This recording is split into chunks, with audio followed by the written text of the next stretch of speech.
구독과 좋아요는 저에게 모두 다 큰 힘이 됩니다.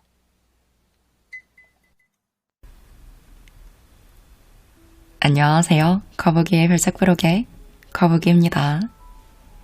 여러분, 즐거운 성탄절 보내셨나요? 전 사실 오늘 올리려고 한 자기계발 콘텐츠가 있었는데 크리스마스, 연말이잖아요. 여러분께 어떤 선물을 전하면 좋을까 생각하다가 마음을 갑작스레 바꿨어요. 오늘은 몇 년 전 저에게 추운 마음에 선물 같았던 이야기를 해보려고 합니다. 제임스 도티 저자의 닥터 도티의 삶을 바꾸는 마술가게와 함께 할 건데요. 저자는 스탠퍼드대 신경외과 교수세요. 그는 어릴 적 정말 불우한 환경에서 살았어요. 그런데 12살의 어느 날 우연히 갔던 마술 가게에서 인생의 전환점을 맞이하게 됩니다. 오늘 이야기가 엄청난 소설 같지만 정말 실제로 있었던 그의 성공담이기도 해요. 소설 느낌이어서 재미있고 몰입감 있게 시청하실 수 있을 거예요. 그럼 그의 마법 같은 이야기 시작해 볼게요. 8학년으로 올라가기 전 어느 날이었다. 그날 아침에 마술용 가짜 엄지손가락이 없어졌다는 사실을 알아챘다. 내가 가장 아끼는 물건을 넣어두는 침대 밑 나무 상자에 넣어두었었다. 그 상자 안에는 아무렇게나 쓴 낙서, 아무도 모르게 쓴 시들, 두서없이 새로 알게 된 재미있는 이야기가 담긴 공책이 있었다. 또 그 안에는 다 닳아버린 데일 카네기의 인간관계론도 있었는데 사람들이 당신을 좋아하게 만드는 6가지 방법을 열거한 페이지에 모서리가 적혀 있었다.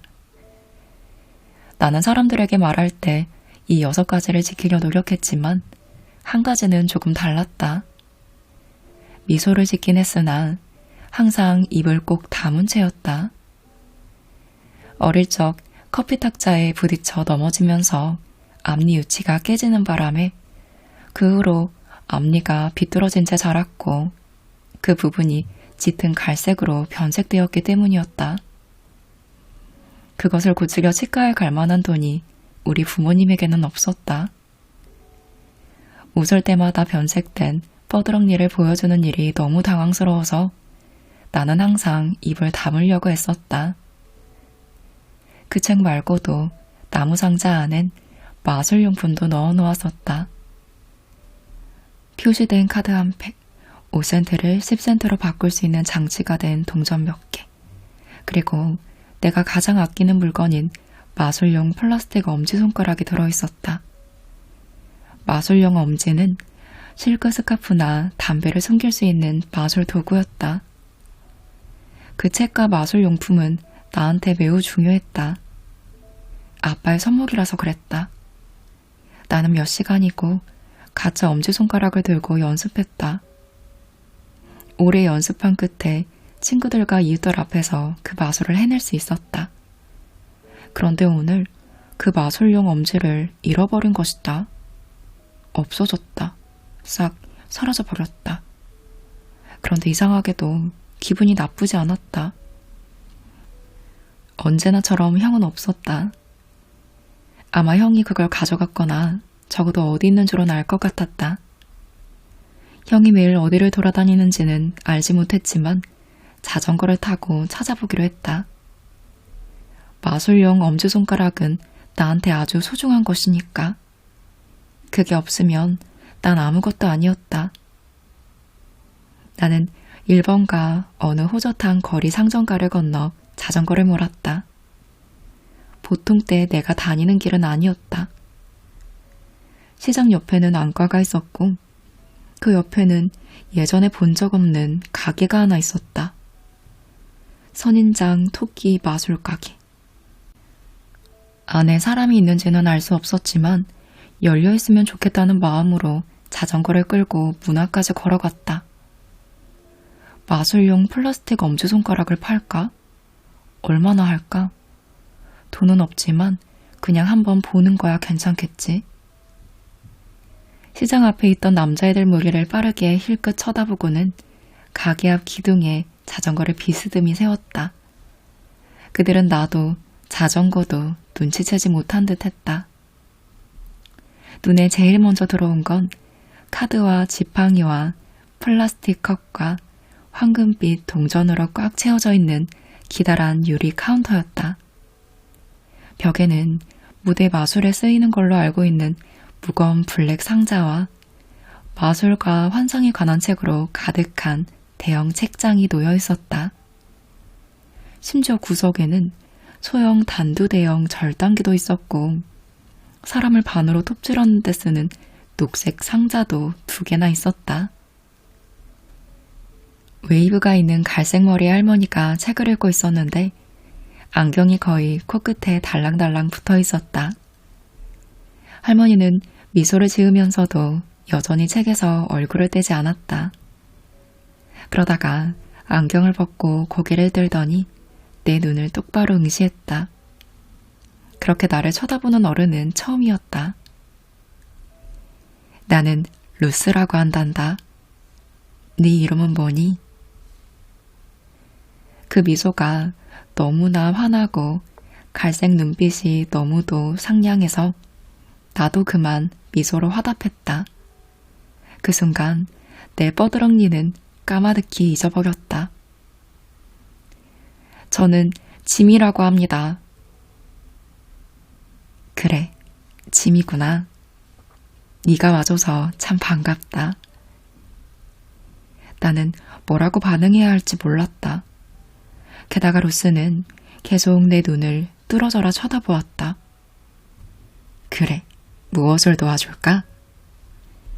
제 엄지손가락이요. 내 엄지손가락이라니? 플라스틱 엄지를 잃어버렸거든요. 여기에 있나요? 루스는 나를 쳐다보곤 마치 내가 무슨 말을 하고 있는지 모르겠다는 듯 어깨를 으쓱해 보였다. 마술에 쓰는 도구죠. 흔히 TT, 플라스틱 엄지손가락 끝이라고도 해요. 내가 비밀 하나 말해줄까? 나는 마술용품에 대해선 하나도 모른단다. 우리 아들이 가게 주인인데 지금은 없어. 난 그저 여기에 앉아 책 읽으면서 심부름하러 간 아들이 돌아오기를 기다리고 있단다. 마술이나 엄지손가락 마술에 대해선 아는 게 하나도 없으니 미안하구나. 괜찮아요. 어쨌든 저도 그냥 둘러볼게요. 그러려무나. 마음껏 둘러보렴. 그리고 네가 찾는 게 보이면 나한테 꼭 말해주고. 루스는 미소를 보냈다.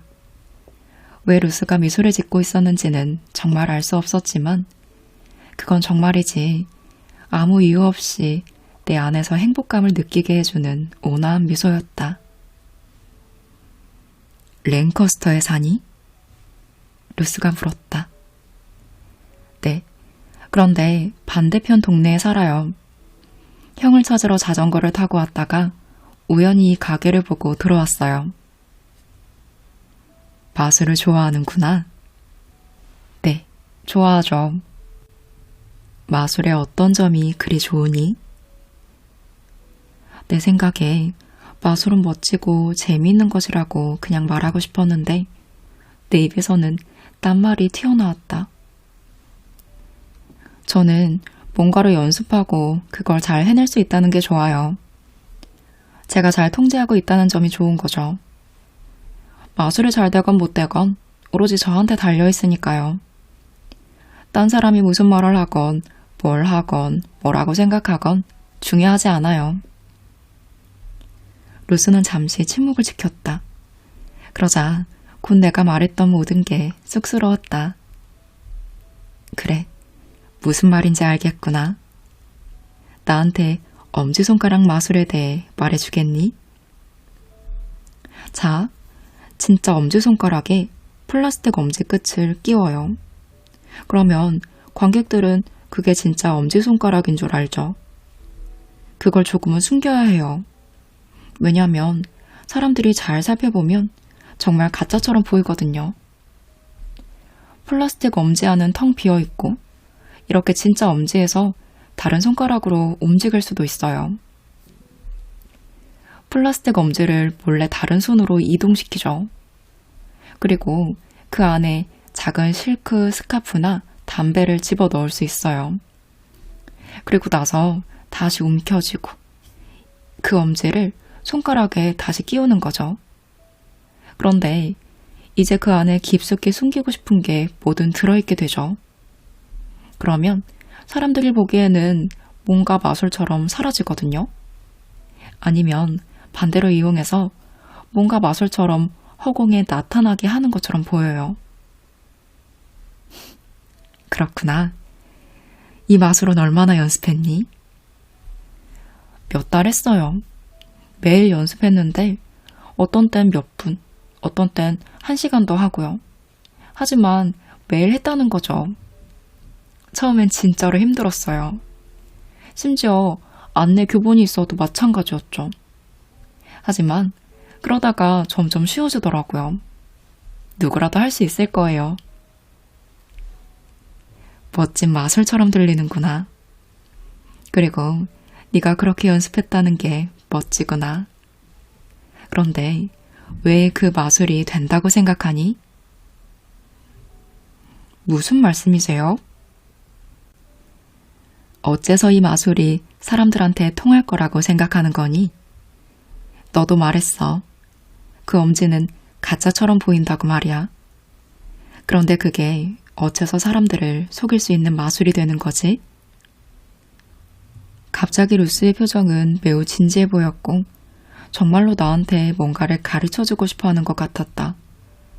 나는 정말이지 그게 누구든 특히 어른이 나한테 뭔가를 설명하거나 가르쳐주려는 상황이 거북하기만 했다. 잠시 그 질문을 생각해 보았다. 제 생각에는 마술사가 너무 잘해서 사람들을 속일 수 있으니까 그 마술이 통하는 것 같아요. 사람들은 마술사의 교묘하고 재빠른 손재주를 못 보니까요. 그러니 마술을 할 땐 사람들의 주의를 빼앗아야 해요. 이 말을 듣고 루스는 웃었다. 사람들의 주의를 빼앗는다고? 그거 참 완벽하구나. 넌 정말 똑똑해. 그럼 이번에는 마술이 왜 통한다고 생각하는지 내 생각을 한번 들어보겠니? 루스는 내가 대답하기를 기다렸다. 어른이 나한테 무언가를 말해도 좋다는 허락을 구하려고 물어보는 그 상황이 이상하게 느껴졌다. 그럼요. 내 생각에는 사람들이 실제로 거기에 있는 것을 보는 게 아니라 자기들이 거기에 있다고 생각하는 것만 보기 때문에 마술이 통하는 것 같아. 이 가짜 엄지손가락 속임수만 해도 사람 마음이 우스운 것이라서 통하는 것이거든. 마음이란 보게 되리라 기대하거나 예상하는 것만 본단다. 그때 마음은 진짜 엄지손가락을 볼 거라고 예상하니까 그대로 보는 거지. 사람의 뇌는 원래 항상 바쁘지만 실제로는 매우 게으르기도 하니까. 그리고 네가 말한 것처럼 사람들이 너무 쉽게 주의를 뺏겨 산만해지기 때문에 마술이 통하는 것도 맞아. 하지만 사람들이 손동작 때문에 주의를 뺏기는 건 아니란다. 마술쇼를 지켜보고 있는 사람 대부분이 거기에서 진짜로 그 마술쇼를 보고 있는 게 아니거든. 사람들은 어제 했던 뭔가를 후회하고 있거나 내일 일어날지 모를 일에 대해 걱정하고 있어.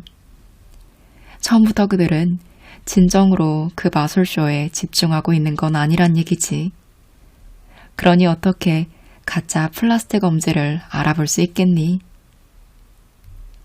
나는 루스가 하는 말을 제대로 이해하지 못했지만 고개를 끄덕이긴 했다.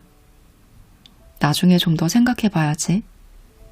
루스의 말을 머릿속에서 되뇌면서 무슨 뜻인지 알아내야지. 오해하지 말아라. 나도 마술을 믿어. 하지만 속임수 장치와 교묘한 기술과 손재주로 하는 그런 마술을 믿는 건 아니야. 내가 말하고 있는 마술이 어떤 것인지 알겠니? 모르겠어요. 하지만 좀 멋질 것 같아요. 나는 루스가 계속 이야기를 해주었으면 했다. 우리가 진짜 대화를 나누고 있다는 사실이 좋았다. 내가 중요한 사람처럼 느껴졌다. 불을 이용한 마술도 하니? 담배에 불을 붙여서 하는 엄지손가락 마술이 있지만 전 그렇게는 안 해봤어요. 담뱃불을 붙이려면 불을 써야 하니까요. 그렇다면 저기 작은 불이 깜빡거리고 있고 네가 그걸 불덩어리처럼 큰 불길로 만들 힘을 가졌다고 상상해 보렵나?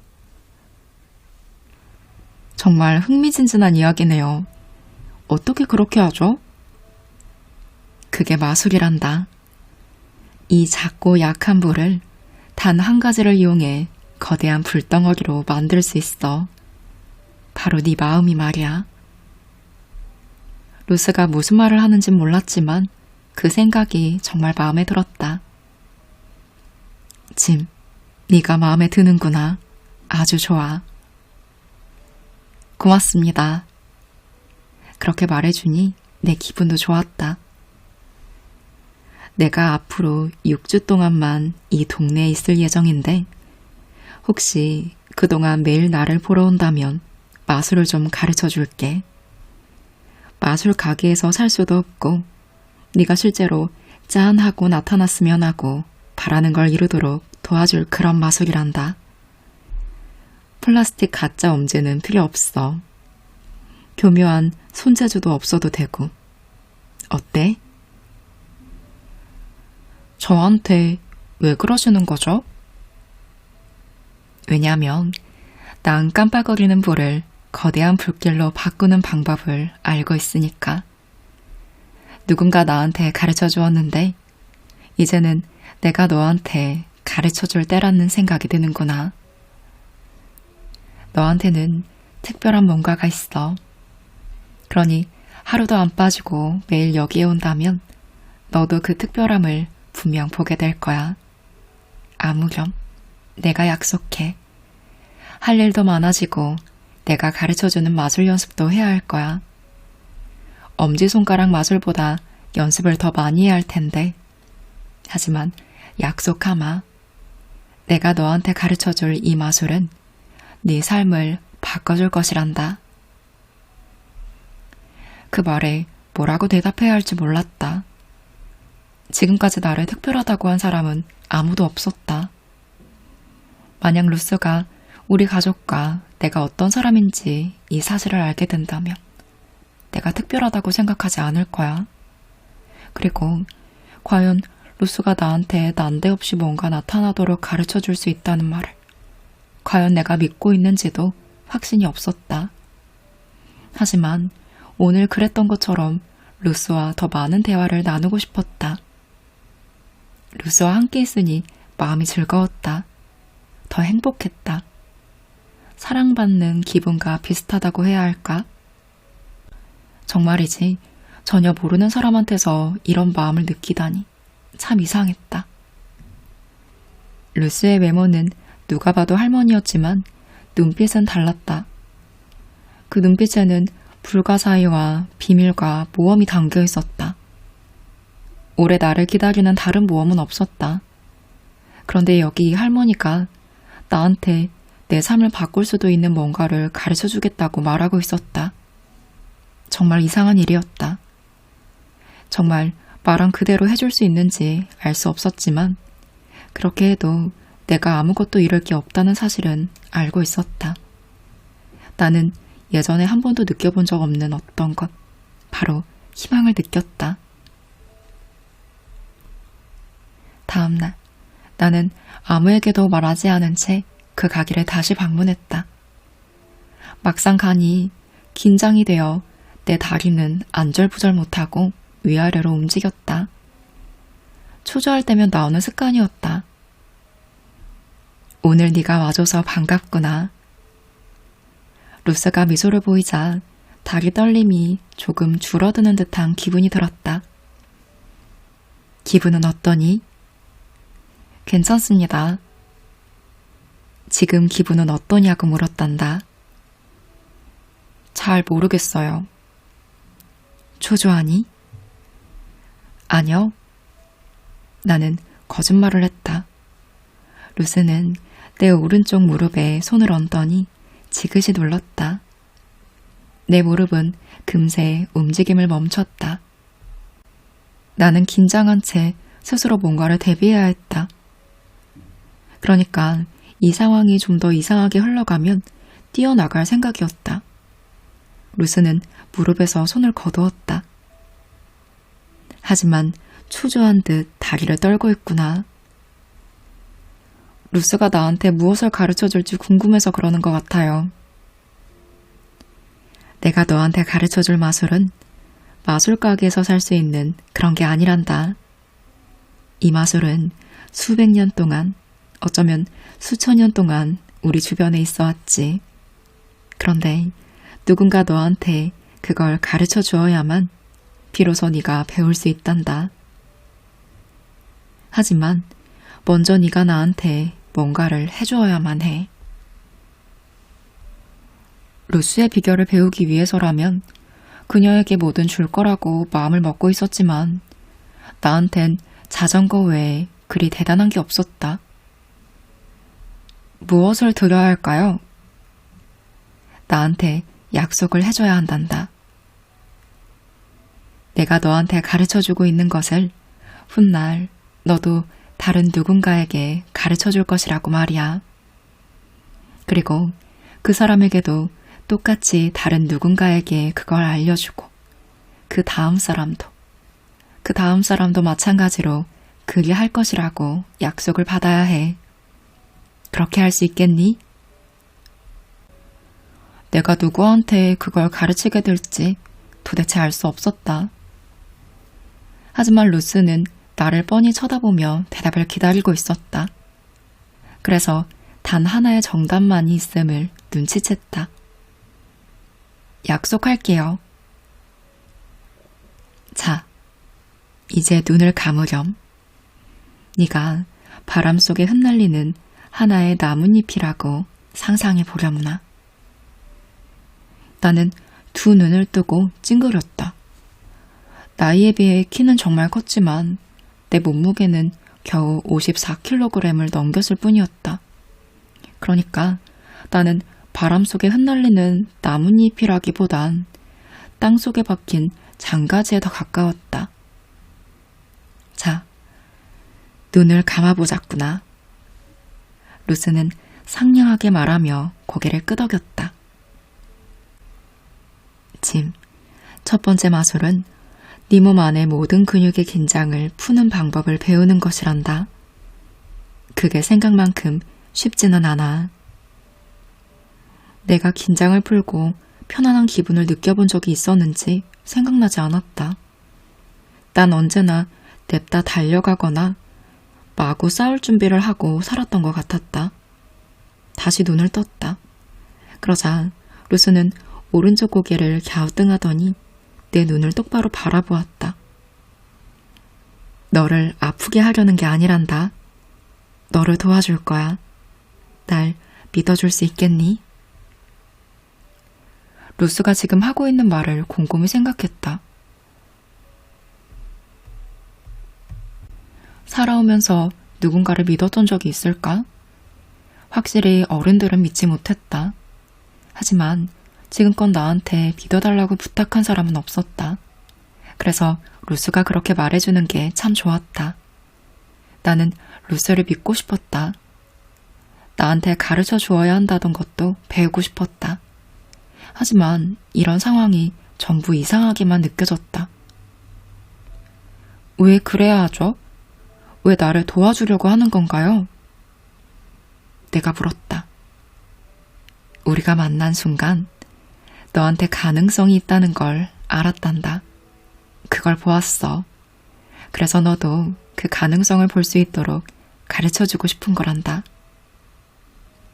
나는 가능성이 대체 무엇인지 내게 그런 게 있었다는 걸 루스가 어떻게 알았는지 혼란스러웠다.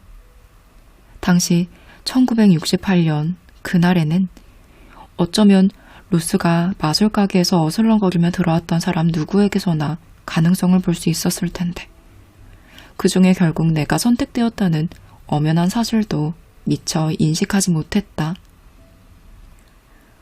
좋아요. 믿어요. 나는 답했다. 그렇다면 좋아. 거기서부터 우리는 시작할 거야. 이제 내 몸에 초점을 맞추렴. 기분이 어떠니? 잘 모르겠어요. 자전거를 타는 걸로 생각해보자꾸나. 네가 정말 빠르게 자전거를 탈 때 네 몸 안에선 어떤 느낌이 들지? 느낌이 좋아요. 그런 것 같아요.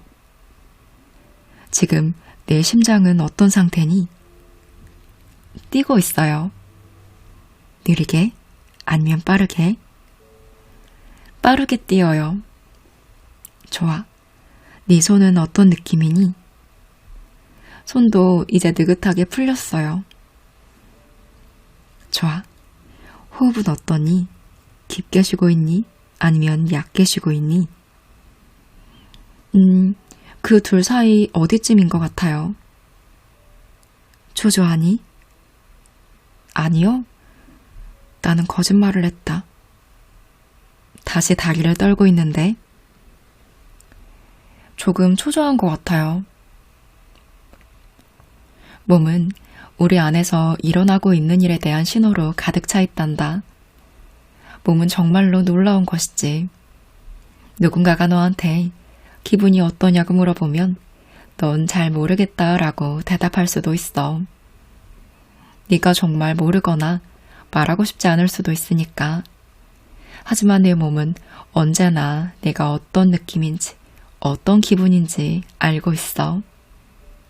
네가 두려울 때, 즐거울 때, 너무 신날 때, 초조할 때, 화가 날 때, 슬플 때, 네 마음은 네가 잘 모른다고 생각할 수도 있지만 네 몸한테 물어보면 똑바로 말해줄 거야. 어떤 면에서 몸은 자기만의 마음을 갖고 있단다. 몸은 반작용을 해, 반응을 하지. 몸은 어떤 상황에서 올바른 방식으로 반응할 때도 있고 잘못된 방식으로 반응할 때도 있단다. 무슨 말인지 알겠니? 문득 나는 그 말이 참으로 맞다는 생각이 들었다. 집에 오면 항상 문을 열고 들어가는 순간 엄마의 기분이 어떤지 순간 알아챌 수 있었다. 엄마가 한마디 거들 필요도 없었다. 나는 어깨를 으쓱했다. 루스가 말하고 있는 것을 따라가려고 노력하고 있었다. 정말로 슬프거나 정말로 화가 난 적이 있니? 이따금 그래요. 나는 화가 난 적이 많았지만 그렇게 말하고 싶지 않았다.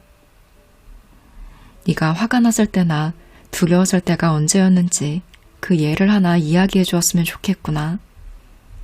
그러면 내가 그 이야기를 해줄 때 내 몸 안에서 어떤 느낌이 드는지에 대해 우리가 이야기를 나눌 수 있을 거야. 내 마음은 마구 내달리기 시작했다. 루스에게 어떤 이야기를 해주어야 할까?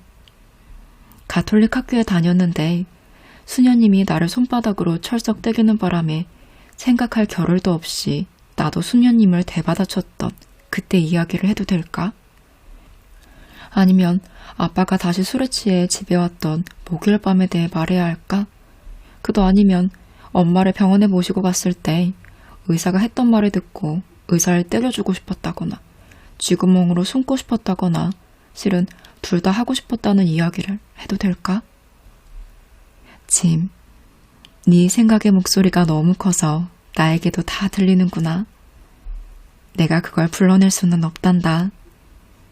네가 생각하고 있는 걸 지금 이 순간 곧바로 나에게 말해주렴나. 루스에게 말하고 싶지 않은 온갖 것들에 대해 생각하는 중이에요.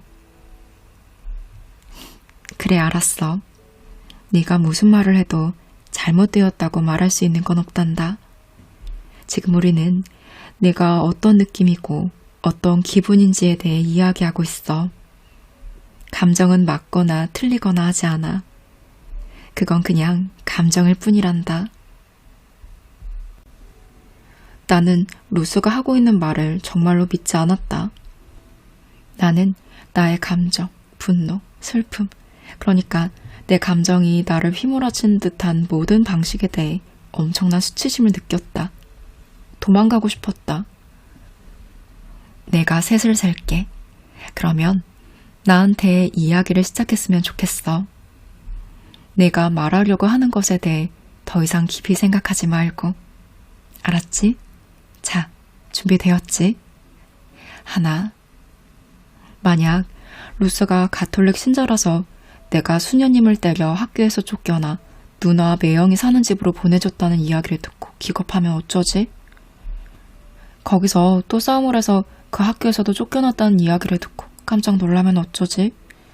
만약 내가 너무 폭력적인 아이라는 걸 알고서 더 이상 마술 가게로 오지 않았으면 하고 바란다면 어쩌지? 둘.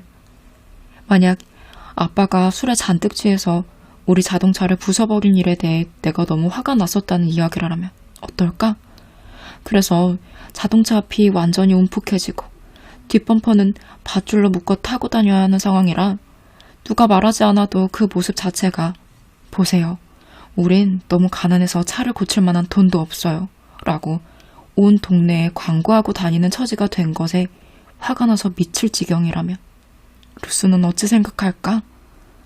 내가 버르장머리 없는 나쁜 아들이라고 생각하면 어쩌지? 셋, 시작. 우리 아빠는 술을 마셔요. 매일은 아니지만 많이 마시죠.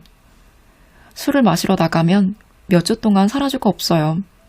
그러면 우리는 먹고 살 돈이 하나도 없어져요. 정부에서 주는 공공지원금이 있지만 그걸로는 너무 빠듯해요. 아빠가 술을 마시지 않을 땐 아빠한테 걸리지 않으려고 전부 발끝을 들고 집안을 돌아다녀요. 집에서 술이라도 마시는 날엔 늘 고함을 치고 소리 지르고 물건을 깨고 엄마는 울기 시작하죠. 이런 일이 일어나면 우리 형은 사라지고 없고 나는 내 방 안에 숨지만 혹시 일이 잘못될 경우를 대비해 다 듣고 있어요. 엄마가 늘 걱정이죠. 엄마는 많이 아파서 거의 하루 종일 침대에 누워있으니까요. 아빠가 술을 마시면 엄마 상태는 항상 더 나빠지고 싸움을 하게 돼요. 아빠가 집에 오면 엄마는 아빠한테 고함을 질러요. 그러고 나서 아빠가 집을 나가면 엄마는 조용해지죠. 엄마는 여간에서 침대에서 나와 뭘 먹거나 뭘 하지 않아요. 무얼 어찌해야 할지 저도 모르겠어요. 계속하렴, 짐. 루스는 정말로 내 말을 귀 기울여 듣고 있었다. 내가 말하고 있는 것을 정말로 듣고 싶어 하는 것 같았다. 충격을 받은 것처럼 보이지도 않았다. 루스는 다 이해하는 듯 초콜릿칩 쿠키 같은 미소를 지어 보였다. 지금 내가 말하고 있는 것을 다 알고 있는 것 같았다. 아니면 적어도 우리 가족이 너무 가난하다는 이유로 우리 가족을 먼지만도 못한 쓰레기라고 생각하는 건 아닌 것 같았다. 한 번은 제가 학교를 마치고 집에 왔는데 집안이 조용한 거예요. 뭔가 좀 이상한 느낌이 드는 그런 조용한 분위기였어요. 엄마 방으로 가보니 누워 계셨어요. 엄마는 약을 한 움큼 다 드셨던 거예요.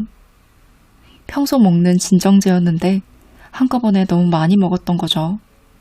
나는 옆집으로 달려가 옆집 아주머니에게 병원까지 태워달라고 부탁해야 했어요. 예전에도 그 아주머니가 그렇게 해주신 적이 있거든요. 그러니까 엄마는 예전에도 이런 사고를 낸 적이 있었어요. 병원에서 엄마는 침대에 누워 계시고 나는 엄마 옆에 앉아 있는데 커튼 저편에서 병원 사람들이 이야기하는 소리가 다 들렸어요.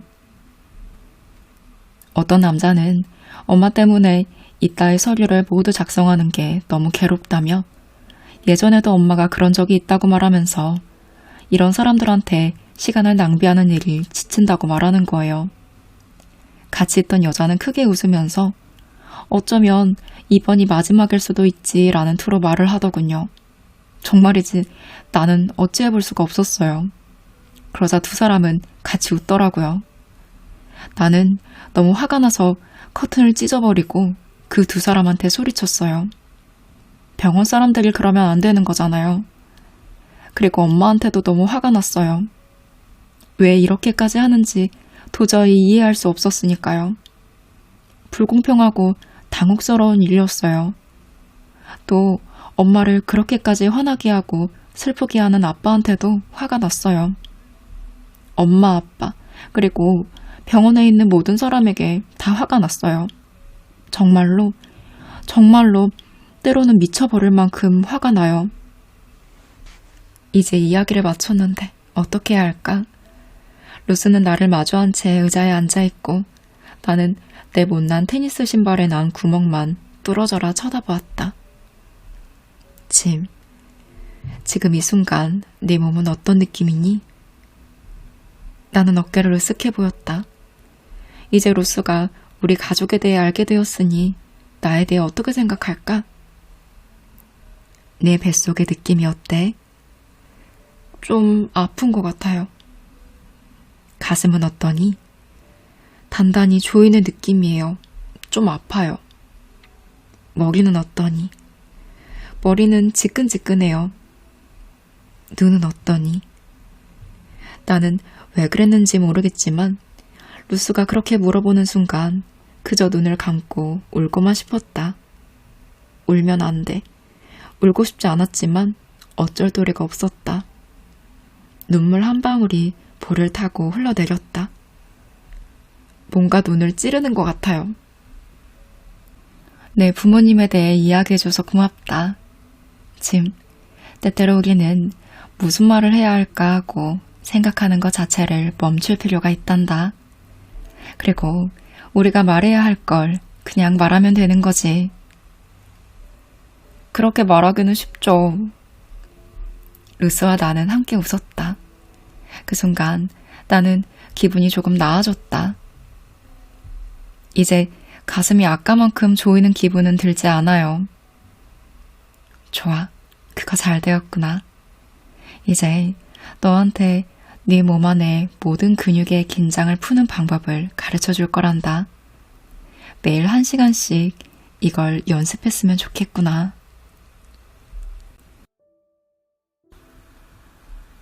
그리고 그녀는 나 스스로에게 칭찬의 말을 하게 했다. 나는 착해.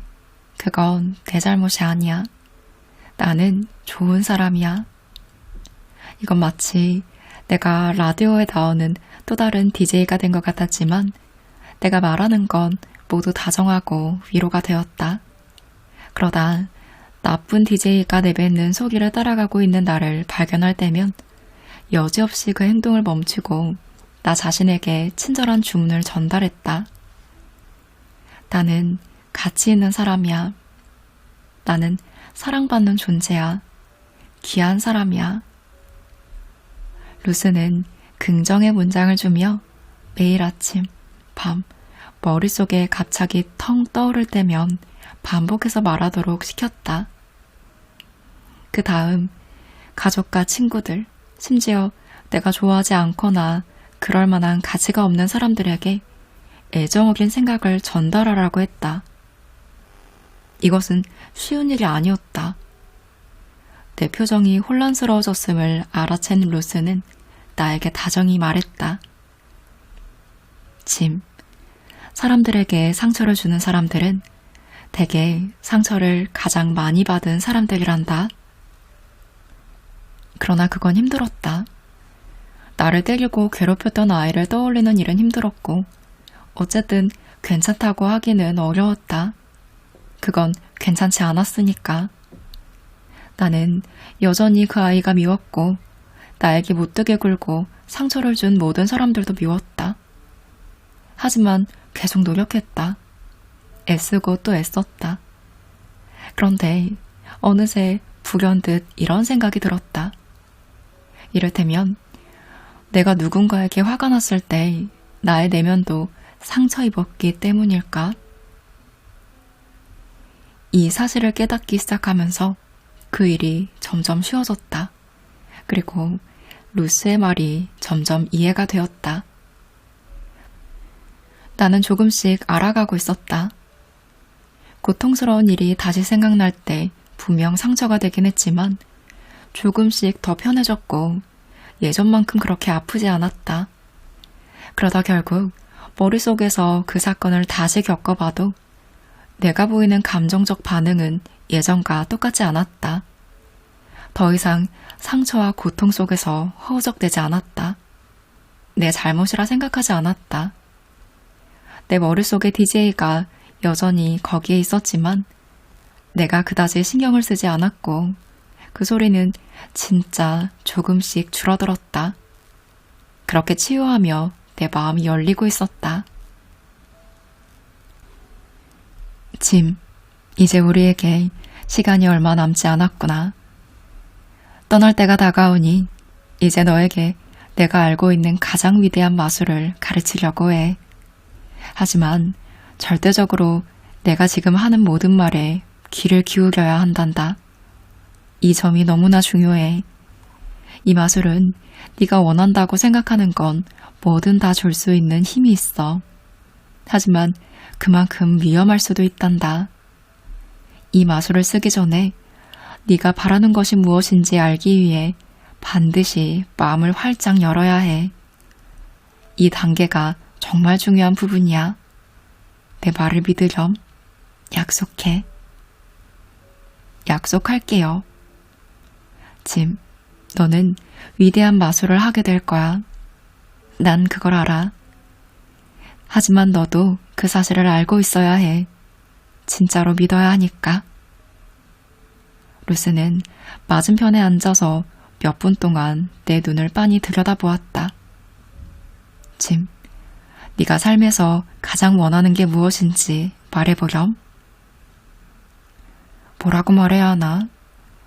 나는 돈을 원했다. 다시는 무엇도 걱정할 필요가 없을 정도로 충분한 돈을 원했다. 내가 행복해지고 엄마가 절대 우울해하지 않고 우리 아빠가 술을 마실 필요가 없을 만큼 충분한 돈을 원했다. 저는 많은 돈을 원해요. 얼마나 원하니? 구체적으로 말해보렴. 네가 말하는 충분한 돈이 얼만큼인지 크게 말해야 한단다. 100만 달러요. 그러면 충분한 돈이죠.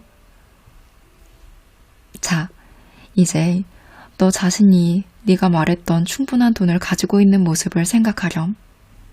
네 머릿속에서 그 100만 달러를 보려무나. 짐, 너한테 그 돈을 보라는 뜻이 아니란다. 너 자신을 보라는 거야. 마치 그만큼 충분한 돈을 가진 것처럼 보이는 내 모습을 말이야. 무슨 말인지 알겠니? 잘 모르겠어요. 네 마음속에서 너 자신을 그리는 방법은 두 가지란다. 하나는 마치 네가 너 자신이 나오는 영화를 보고 있는 것처럼 하는 방법이 있고, 또 하나는 내 눈을 통해서 그 세상을 바라보고 있는 것처럼 하는 방법이 있어. 네가 100만 달러를 가지고 있을 때 세상이 너한테 어떻게 보이는지를 상상해 보려무나. 100만장자의 눈으로 세상을 그려봐. 네가 이미 원하는 만큼의 돈을 갖고 있다고 상상해봐. 정확하게 뭐가 보이니? 나는 눈을 감고서 그 미래를 상상하려고 애썼다. 포르쉐가 보였다. 은색이었다. 하지만 내 눈을 통해서는 어떤 것도 그림을 그릴 수 없었다. 내가 은색 포르쉐를 운전하고 있는 모습을 볼 수 있었지만 멀리서 마치 TV를 시청하는 것 같았다. 비싼 레스토랑에서 식사하는 모습도 보였다. 성처럼 커다란 저택도 보였다. 하지만 루스가 말한 것처럼 모든 게 내 것인 양 바라보려고 애를 쓰면 잘할 수 없었다. 모든 게 내가 보고 있는 영화 같았다. 실은 몇 초 이상은 상상하기조차 어려웠다. 이게 쉬울 거라고 생각했는데 어렵네요. 연습을 해야 하고 시간이 필요하지. 더 많이 연습해야 한단다. 그러면 결국 네가 직접 포르쉐를 운전하고 있는 것처럼 포르쉐를 볼 수 있게 될 거야. 그 순간 가죽 핸들을 쥔 네 손의 느낌이 어떠한지도 생각해 보렴. 차에서 어떤 향이 나니? 차 소리는 어때? 속도계를 내려다보고 얼마나 빨리 달리는지도 느껴보고 바깥 풍경은 어때? 낮일까 밤일까? 이 차를 운전할 때 네 몸은 어떤 느낌이 드니? 그런 걸 전부 상상해야 한다고요? 할 게 많지. 하지만 그게 비결이야. 이미 내 것이라고 이미지를 그려야만 네가 원하는 건 모두 가질 수 있어. 짐, 하늘의 별처럼 수없이 많은 소원을 가져도 돼. 하지만 우선 10가지로 시작하고 내일 그걸 가져오렴. 나는 루스가 말한 그대로 해보았다. 집에서 쫓겨나지 않기, 크리스랑 데이트하기, 대학 가기, 의사 되기, 100만 달러, 롤렉스 시계, 포르쉐, 대저택, 섬, 성공. 다음날 루스에게 이 목록을 전해주었다. 네가 의사가 되고 싶어하는 줄은 몰랐구나. 4학년 때 직업의 날이었다. 지역사회 전문가들이 그들의 직업에 관해 이야기해 주러 오는 날이었다. 그 한 사람이 의사였다. 특별히 아이들만 돌보는 소아과 의사라고 했다. 나는 그에게 의사로서의 삶에 대해 별 연관 없는 질문을 10가지 넘게 물어보았다. 하지만 그는 정성스레 대답해 주었다. 떠날 시간이 되자 그는 마치 내가 어른이라도 된 것처럼 손을 잡고 악수를 청했다. 너는 언젠가 의사가 될 거야. 나는 그때 의사를 가거나 의사가 되는 일은 상상조차 할 수 없었다. 그건 마치 언젠가 달에 가서 걸어보겠다는 생각만큼이나 불가능해 보였다. 하지만 그가 농담을 하고 있는 것 같진 않았다. 그는 내 눈을 똑바로 쳐다보면서 이렇게 말해주었다. 네가 이 일을 좋아하는 걸 난 알 수 있단다. 그래서 네가 언젠가 정말로 좋은 의사가 될 거라고 말할 수 있는 거야. 네 스스로가 부족하다고 생각하지 말아라. 이 말이 내내 머릿속을 떠나지 않았다. 그게 무슨 의미인지 확실히 알지는 못했지만 나 스스로 부족하다고 여기진 않았다. 그런데 그 순간 가족 중에 대학문터 가본 사람이 하나도 없었지만 이것이야말로 내가 정확히 하게 될 일이라고 결심했다. 바로 의사되기였다. 그 즉시 TV에서 본 대로 병원 스피커에 내 이름이 호출되는 장면을 상상했다. 나는 루스에게 말했다. 네, 의사가 되고 싶어요. 그런 다음 스스로 이렇게 말을 고쳤다. 의사가 되리라는 걸 제가 이미 알고 있어요. 그렇게 되려면 어떻게 해야 할지 정말 아무 생각이 없었다. 아니, 의대는 고사하고 대학에 가는 꿈도 꾸어본 적이 없었다. 그런데 나는 그 일이 일어나리라는 사실을 이미 알고 있었다. 루스는 내가 마치 놀라운 업적을 달성한 듯이 박수를 쳐주었다. 그거야. 바로 그거란다. 그렇게 아는 건 말이야. 네가 의사가 될 거라는 걸 반드시 알아야 한단다. 그런 다음 마치 네가 의사인 것처럼 마음속에서 그렇게 그림을 그려야 해. 자, 의사의 눈으로 세상을 바라보렴. 물론 처음엔 쉽지만은 않을 거야. 그렇기 때문에 지금까지 했던 방법으로 먼저 네 몸의 긴장을 풀고 네 먹이를 깨끗하게 비워야 한단다. 그리고 마음을 연 다음 확실하게 의도를 정하는 거야. 날마다, 매주, 매달, 해마다 연습을 하렴. 네 머릿속에서 그 창을 통해 바라볼 수 있는 건 뭐든 현실이 될 거야. 진짜로 현실이 돼요? 이 마술이 정말로 효과가 있다는 걸 약속하는 거죠? 약속하마짐. 너한테 절대로 거짓말하지 않아. 그런데 그게 지금 당장 일어난다고 하진 않을 거야. 노력이 필요해. 그리고 어떤 일은 일어나려면 다른 것보다 시간이 더 오래 걸릴 거야. 그리고 때로는 네가 기대한 방식대로 정확히 일어나지도 않을 거야. 하지만 약속하마. 네 목록에 쓴 모든 것, 네 마음속에 느끼는 모든 것, 네가 깊이 생각하는 모든 것, 그리고 네 머리와 마음으로 생각하는 모든 것은 분명히 일어날 거야. 네가 정말로 믿고 정말로 열심히 노력한다면 말이야. 그걸 반드시 눈으로 보아야 하고 그런 다음 그걸 따라가야 한단다. 그냥 방 안에서 우두커니 기다리면 안 돼. 실제로 좋은 성적을 얻어 의대에 가서 의사가 되는 공부를 해야지.